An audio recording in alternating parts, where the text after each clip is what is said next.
Some watches speak more through their atmosphere than their functions. And some deliberately blur the line between function and mood. The Venezianico Nereide stands on that very boundary. Yet the textures spread across the dial, the angles of the light-catching bezel, and the spatial depth engraved on the case back all suggest something beyond a simple time-telling instrument. Today, I'll quietly explore the unspoken story this watch conveys and the structural details beneath it.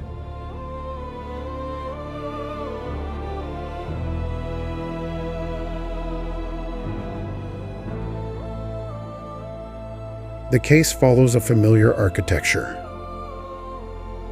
The lugs taper to wrap around the wrist, and the crown guards are short and firmly angled. It doesn't try to break away from the mold of a modern diver's watch. At 39mm in diameter and 45.5mm lug to lug, the proportions are subtly restrained, yet on the wrist, it feels even smaller.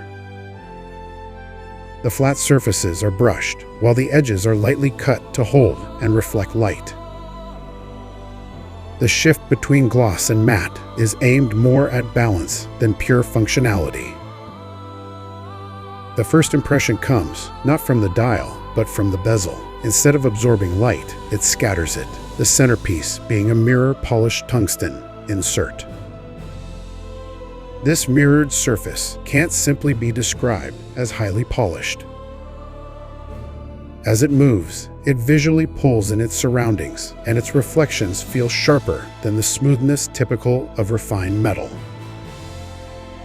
Tungsten, second only to diamond in hardness, is extremely resistant to daily scratches, meaning this finish should last a long time. However, it's sensitive to fingerprints and smudges. A single touch leaves a mark, so meticulous owners may find themselves reaching for a cloth often. The bezel is a 120-click unidirectional type with precise action. The coin-edge grip provides ample traction without discomfort. In design, it remains in the tradition of divers, but its finishing and light play are distinctly unusual. The dial resists explanation, revealing slightly different expressions depending on the angle of light. Its surface is plated with 24K gold, but it's not the flat shine of leaf or foil. Instead, it has an irregular, hammered-like texture coated with multiple thin layers of varnish. This scatters and deepens light in a way that conveys dimension. The indices are restrained, the hands shaped in trapezoids, and there's almost nothing to obstruct the dial's clarity. The beveled, polished indices catch light in brief flashes, marking their position without overpowering the composition. Up close, the dial appears imperfect and rough, but from a distance, it's harmonious and deep. The hands, by contrast, feel more refined, trapezoid pencil hands, with precise bevel cuts and high-gloss surfaces that either shine sharply or sink completely into shadow, depending on the light.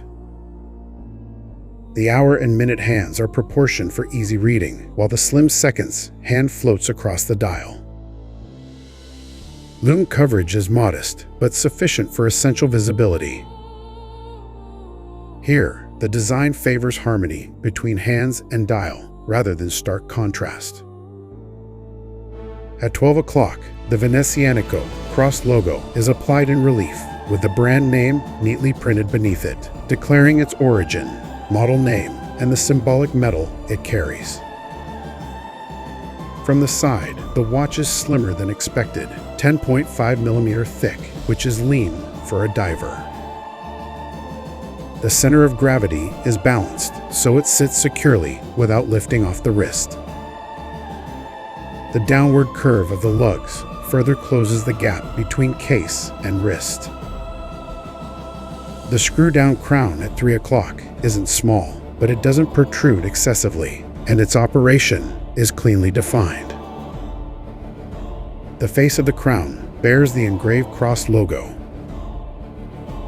The bracelet is of the Canova style, with a 5-link structure that subtly rounds from the edges toward the center.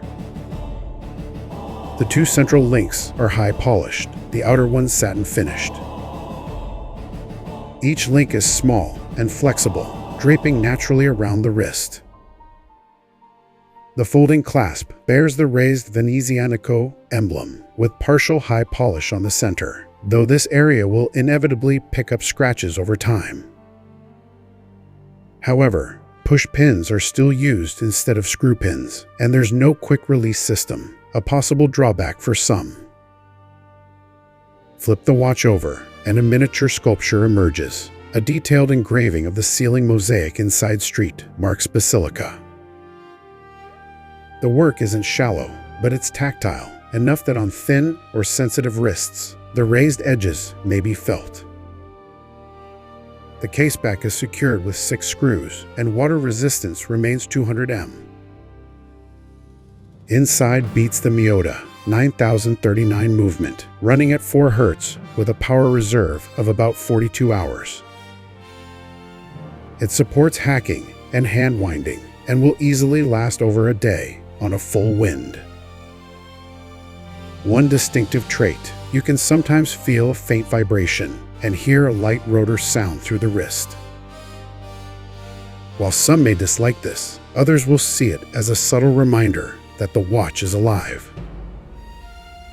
This model removes the date window entirely.